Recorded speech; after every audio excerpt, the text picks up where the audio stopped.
Siyakhuleka-ke nina benkashana yamenzi eyaphuza umlaza ngameva. Siyakhuleka thina siyogwabini, izandla indlula ikhanda. Siyathemba-ke ukuthi le nikhona emagumbini amanomhlaba iyafinyelela le podcast. Uyafinyelela ezindlini zenu mkhulu Gwabini, uyafinyelela ema-ofisini enu mkhulu Gwabini, uyafinyelela noma ikuphi lapho iNdalo Media and Podcasting ifinyelela khona. Bantwana bethonga, ngicela ukuthatha leli thuba nje ke ngibonge kulaba sebethathile bajoyina i-membership njengoba sihlale siyigqugquzela siyikhuthaza. Ngiyabonga, ngiyancuncuzwa bantwana bethonga. Maduzane nje yonke leyo mali eyaye ihlangane through ilokhunjana i-membership. Kukhulu engizokwenza okuhle engizokwenzela bona impela labantu asebeyithathile, labalandeli asebeyithathile i-membership. Ngiyabonga, ngiyancuncuzwa. Ngizoku-announce-a ngokuhamba kwesikhathi iy'nhlelo esizoba nazo esizobe sisebenzisa futhi yona leyo mali ukuthi iphinde ilekelele i-channel, kodwa ikakhulukazi laba vele asebeyilokhunja asebeyithathile i-membership ngokwahlukahlukana kwayo. Mhlampe nje uma ngabe umusha kwi-channel ngicela ukwazisa ukuthi la kamkhulu Gwabini kunama-membership amabili ongawajoyina. Kune-membership ekukhokhisa u-79 rand ngenyanga, kube khona izinto ezi-enjoy-ayo, ama-privileges owa-enjoy-ayo. Kube khona i-membership ye-179 rand ey'khethele phezulu ekwenza futhi nakhona u-enjoy-e ama-privileges athize ahlukile kunama-members nje a-ordinary. So ngiyanikhuthaza abantwana bethonga ukuthi ake nilekelele niwathathe lama-membership ngokwamandla akho. Ukhumbule ukuthi you are free to terminate i-membership noma yinini masusuzwa mhlawumbe engathi umpintshekile, kodwa uma ngabe uzoqhubeka nje angeke izilokhunje ayiweli phansi ngoba iyasiza ekudlondlobaliseni nasekukhuliseni umsebenzi wamkhulu Gwabini kanye nale community esiyakhayo. Kune-vision ejulile enginayo ngale. This is not just a channel nje yaka-YouTube noma iyiphi nje i-channel, cha. Kukhona umndeni engizama ukwakha, kune-community engizama ukuyakha la ezokwazi ukuthi ilekelelane, isizane. Ikakhulukazi kukhona isigaba, kunezinto engeke ngihlangabezane nazo. Uthole ukuthi umuntu uyalidinga usizo, uyadinga ukufinyelela kamkhulu Gwabini, kodwa manje kunzima ukuthi afinyelele. In fact, ukusuka le khona azafinyelele e-KZN ePietermaritzburg kungamkhosta okungaphezulu kwale nkomo umkhulu Gwabini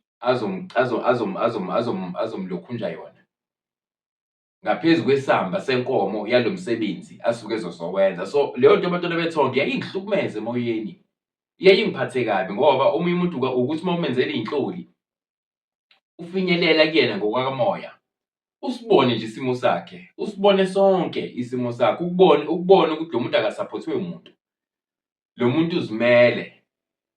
Abanye uthola ukuthi akanabo ngisho abazali eduze kwakhe, abasekho nje emhlabeni abazali. Uthola ukuthi lo muntu usamncane, kodwa manje iy'ngqinamba abhekene nazo uyababona as umkhulu Gwabini okhiye bazo, kodwa manje lo muntu kude. So le membership le esiyi-encourage kangaka umkhulu Gwabini, ikhehla lamakhehla, kusawumbono nesifiso sami sethu, angisho njalo esengamele yonke le lokhunjana iNdalo Media and Podcasting. Kusayimbono nesifiso sethu ukuthi enene kube khona abantu ngampela esizothi uma ngabe senza iy'nhloli sikubone ukujula nokuba nzima kwesimo ababhekene naso, okanye sikubone ukujula nokuba nzima kwey'nkinga abantwana babo ababhekene nazo.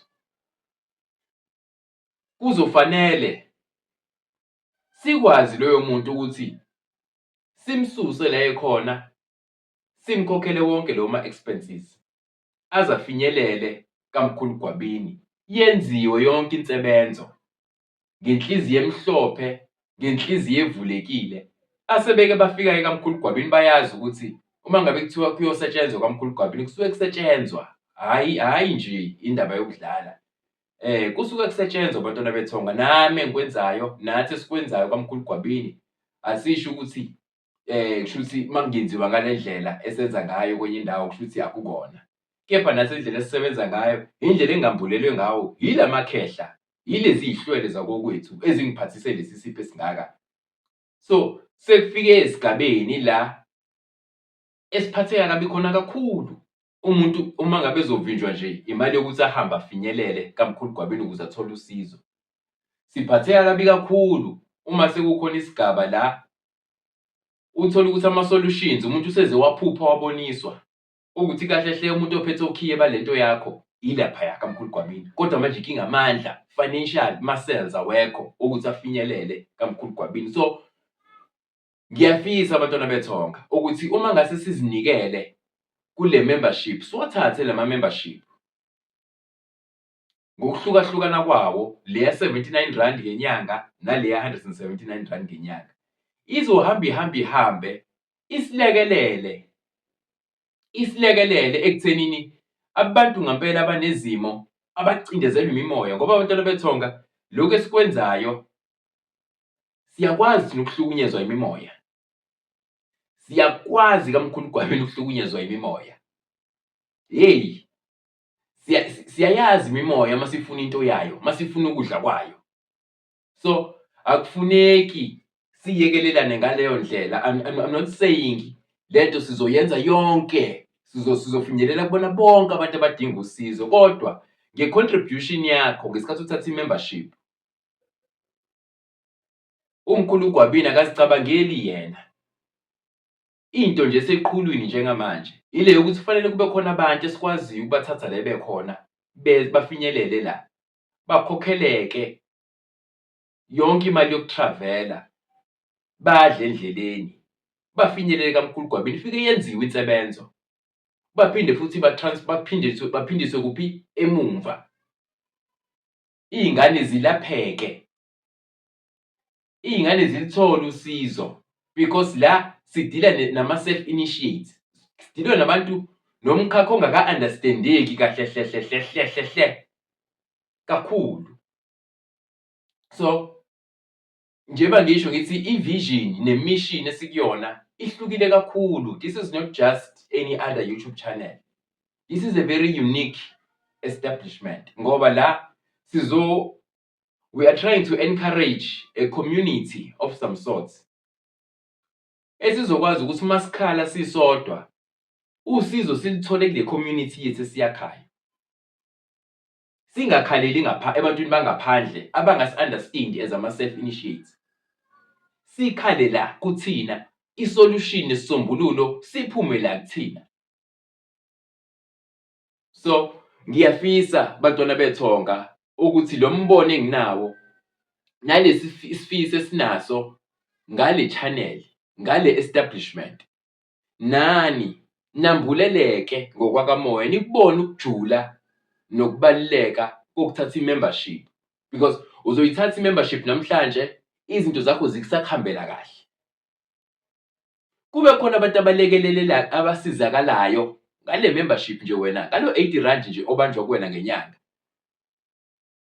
Kuzoba khona umuntu osekudeni, ongenabani, ongena support, ongenabani, owumtshinga ubethwa ngubani, ozothola ukusizakala, ahambe azafinyelele kaMkhulugwabini, athole lolu sizo lolu oludingakalayo abakubo abalicela kuyena. Kuningi bantwana bethonga engifisa sikwenze. Ngicela sikhuthale kule nto ye-membership. Ngithe nje ukuthi ngenze le video specifically ukuze ngikwazi sibhalansisane ukuthi kahle hle masikhuluma ngale membership, yini thina esesihlose noma esesiplane ukuthi siyi-achieve ngale membership esi-encourage kangaka. So, uzoyithatha le membership uyikhokhele njalo ngenyanga. Awunakile wena, izinto zakho zikhambela kahle. Kodwa kunabantu abazobuya la bafike babonge, bancuncuze. Lokho kubonga bantwana bethonga, leyo mkhuleko yabantwana abathi masebefike la sebethola usizo, umuntu akhuleke abonga aze akhale inyembezi. Lezo zinto ey'njalo bantwana bethonga thina siyithathi kancane kaMkhulugwabini, ziyofinyelela kuwena kuleyo contribution ngey'ndlela ezi-unexpected. Sibuye lesi sipho lesi sandla osilulile wasilulela emntwini ongamazi, kubuye kuwena ngey'ndlela ezi-unexpected, iy'ndlela ezinhle. So ngiyanikhuthaza bantwana bethonga ukuthi ake sikhuthaleni ku-membership, uyithathe nje i-membership. Ngesikhathi uthi nje kuthatha u-R80, imali ebalulekile enkulu leyo kule economy esiphila kuyona. Kepha futhi imali ebalulekile leyo enga-unlock-a impilo yomunye umuntu, enga-unlock-a izinto ezithize ezivalekile zomuntu othize oyilunga lethu, oyimemba yale family yeNdalo Media and Podcasting.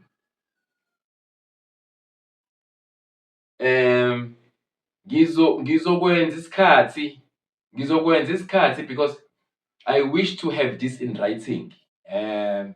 Ngumuntu okholelwayo-ke ey'ntweni ezi-formal masenza izinto sizenze ngendlela ekuyiyo. But ngizozama nje mangithola isikhathi and craft ilokhunjana i-document esizo-operate ngayo, ibe nemibandelo, ama-terms and conditions. Kuzofika isikhathi la engizonazisa khona ngale mbandela esizoyibeka, ama-parameters within which we will operate this whole thing ye-membership, nanokuthi izobhenefitha abanjani, nini, abangaki, ngobani, ama-criterias esizowasebenzisa ukuhlunga labo bantu. Khona abantu abadinga usizo bantwana bethonga. Khona abantu abaningi abagcina kumina benza iy'nhloli lezi esenza online ngo-R100, ngambulelwa izinto ey'julile ngabo, kodwa inkinga yabo amandla ukuthi bafinyelele kaMkhulu Gwabini awekho. So le membership mangase sikhuthale kuyona, ngisho nawe mhlawumbe onokuncane mhlawumbe ongasebenzi into eqondile kwamanje, kodwa leyo R80 ngesikhathi ukufaka ngeke uwazi ukuthi wena uzokusiza nini, ngoba ungawufaka izinto zakho zisahamba kahle manje. Emva kweminyaka embalwa mase usunenkinga, sesithatha kuyona leyo mali, sesilekelela wena. Uma ngale mase sithi hayi khuleka, wonke ama-expenses sizowabeka kwilokhunjana kwi-channel kuMkhulu Gwabini. Sondela sisebenze sibone umehluko. Izinto esiyifisayo-ke lezo ngale channel bantwana bethonga. I'm not saying bonke abantu sizofinyelela kubona bonke ngesikhathi esisodwa, no, it's impossible because nibaningi. Kepha ake sizame sibone ukuthi sifinyelele ebantwini abangaki ngale gesture enje. Angeke kufane noma uyizela wena wedwa kuMkhulu Gwabini ikhehla lamakhehla ngamandla akho, kunokuthi sicaphune sidonse la, sicaphune khona lesivivaneni, sicaphune kulesi sikhwama sethu, silekelele abantu ababili abathathu ngesikhathi esisodwa, sibasebenze into yabo iphelele, sibadedele bahambe bayosebenza. So ngiyazikhuthaza ngani zakwethu, ake siyithathe ithi kuba serious indaba ye-membership because iy'nhloso zoGwabini zinhle, zinkulu ngale nto yama-membership. Ijule kakhulu kuthina koGwabini, ijule kakhulu kuthina emathongeni akithi. Bangambulelile ukuthi kuyofanele ngiyisebenzise ngale ndlela. Konke esikwenzayo kuyofanele kube isipho engisiphethe emahlombe ole mali esebenza kusona ikakhulukazi. So ngicela sihlanganeni-ke bantwana bethonga, sibambisane. Lo muntu ezombhenefitha manje lesi sikhwama ilo muntu impilo yakhe izoshintsha ibe ngcono, ilo mfana omncane osakhula manje, osanoqeda evasithi, onto zakhe zivalekile, imisebenzi ayivuleki, akwenzeki lutho. Kodwa uzothi mangabe ebhenefitha kulesi sikhwama, siyisebenza into yakhe yakamoya, siyincenga, kusithathe leso sikhathi ekuzosithatha sona. Loyo mntwana uyena eminyakeni ewu-5 ezayo oyobe sebumkhonyana wakakho, impilo yakhe seyihlangene. Uyena lo mntwana ngelinye ilanga oyokhula abu-financial officer wenkampani yakho osazoyisungula nawe, ngoba kuhle okusasilandela, kuhle okusasimele, kuhle uma ngabe ngikhuleka nginibeka emthandazweni, nginifisela izinto ey'nkulu, ngifisa ku-unlock-eke iminyango abantu ababengakaze bacabanga ukuthi iyokivuleleke kunina, because ngiyamazi umuntu oyi-self initiate. Ngiyabazi abantu mina abahlanganelwe iy'bongo, ompilo yabo ivesane nje ubone kahle ukuthi ngibhula kuyembeswa. Ngiyasazi leso sigaba sempilo. Ngibhekanile naso, ngasisebenza ngasinqoba. Ingakho ngikwazi ukusisebenza siphumelele into enjalo. So ngiyanikhuthaza abantwana bethonga, asakhaneni. Siyakhe le community. Basibona abantu nje siglowa emagumbini amanye omhlaba lesitshalwe khona. Basibone siglowa kanti sesiyifumene indlela yokuphila. Sesiyifumene into ezosenza sikhule sibe umphakathi wakamoya. Ontoza kamoya, ontoza sethongeni nasedlozini bayazenza, bayazilungisa. Ngoba abantwana bethonga akukho kuyolunga kugeje imimoya. Akukho kuyolunga usasemuva ngemimoya. Akukho kuyolunga kusanamagobonga outstanding emzimbeni wakho. Akukho kolunga unamagobongo angahlalisekile kahle esimeni sakho. Akukho nokodwa okuyoya phambili ngaleso simo. So yizona zinto ekufanele sikwazi ukulungisela nazona lezo. Umuntu angavinjwa nje ukuthi kufanele afinyelele kaMkhulugwabini ukuze simphakamisele ukhamba lomndawo. Angavinjwa nje lokho ukuthi kufanele alungise umndeni nomndalo.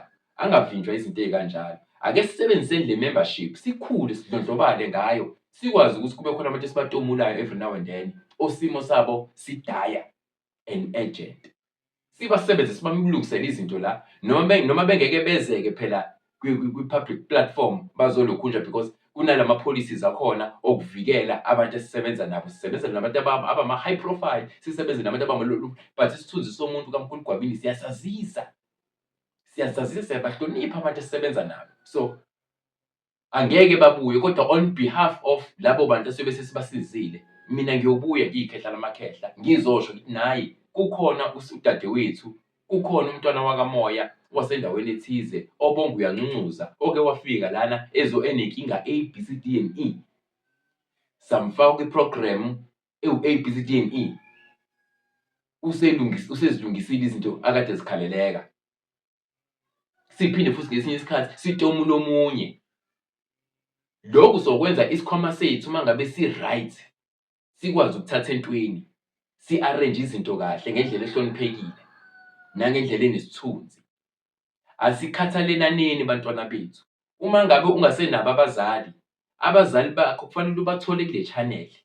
Uma ngabe ungenayo ubhuti, ungenayo usisi ohlale ni-encourage-ane naye ngamazwi akhayo, kufanele umthole la ubhuti nosisi enizokwazi ukuthi ni-interact naye, nixoxe naye, nenze izinto zenzeke. Ngifuna sakhe i-community, umphakathi. Singayispoyili-ke lento njengoba nginenhloso ezinhle kanje ngayo. Ngicela sibambisane, siyihloniphe. Into yakamoya le, into yasethongeni le, ejule kakhulu. Kwamina ngiyikhehla lamakhehla angaze ngiyiphuphe ngikulesi sigaba.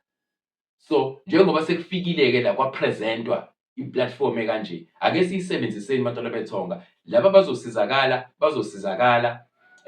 Laba futhi abazophonsa esivivananeni bazobusiswa ngokunjalo, ngokulinganayo. Kepha ake sizameni lento sike siyakhe bantwana bethonga. Sike siyakhe sibone ukuthi angeke yini izilokhunje ibi lento le umkhulu ikhehla lamakhehla eselibonile kamoya.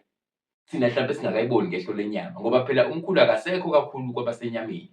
Izinto eziningi esizenzayo nengizenzayo nendlela engibuka ngayo izinto, sengiyibuka izinto ngeso lakamoya. Akusekho nje, sengimbalwa, sengimncane kakhulu kwabenyama.